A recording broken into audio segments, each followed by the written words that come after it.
বাংলা সিনেমার জনপ্রিয় অভিনেত্রী আজমেরী হক বাঁধন শুধু অভিনয়ই নয়, সমাজের নানা ইস্যু নিয়েও বরাবরই আওয়াজ তুলেছেন। ছাত্র আন্দোলনের সময় রাজপথে বেশ সক্রিয়ভাবে অংশ নেন তিনি। তারপর কয়েক মাস নিজেকে আড়াল করে নেন এই অভিনেত্রী। তবে আবারও সামাজিক যোগাযোগ মাধ্যমে নিজের অবস্থান স্পষ্ট করেছেন তিনি। দেশের নানা ইস্যুতে সরব হয়ে তুলে ধরেছেন নিজের মতামত ও প্রতিবাদ।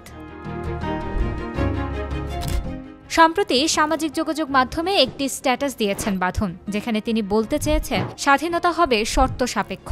এমন পৃথিবী কখনো দেখতে চান না তিনি। বাঁধন আরও লিখেছেন, আমি পুরুষতান্ত্রিক সমাজে বসবাস করি, কিন্তু আমি সেখানে মরতে রাজি নই। আমি এমন পৃথিবী দেখতে চাই না যেখানে অধিকার নির্ধারিত হবে ক্ষমতার ভিত্তিতে আর স্বাধীনতা হবে শর্ত সাপেক্ষ। আমি এমন ভবিষ্যতে বিশ্বাস করি যেখানে প্রতিটি মানুষের কথা বলার অধিকার থাকবে নিজের জীবন নিয়ে সিদ্ধান্ত নেওয়ার স্বাধীনতা, যা কেড়ে নেওয়ার অধিকার কারও নেই।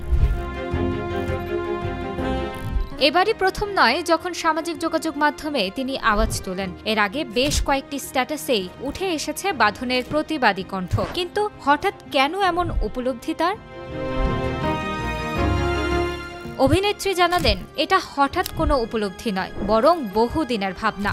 আমি এমন পরিবারেই বড় হয়েছি যেখানে পুরুষতান্ত্রিক সমাজ ব্যবস্থার ছাপ স্পষ্ট। আমার নিজের বাবাও সেই ব্যবস্থার অংশ ছিলেন। আমি এমন ভবিষ্যতে বিশ্বাস করি যেখানে প্রতিটি মানুষের নিজের কথা বলার ও নিজের জীবন নিয়ে সিদ্ধান্ত নেওয়ার স্বাধীনতা থাকবে।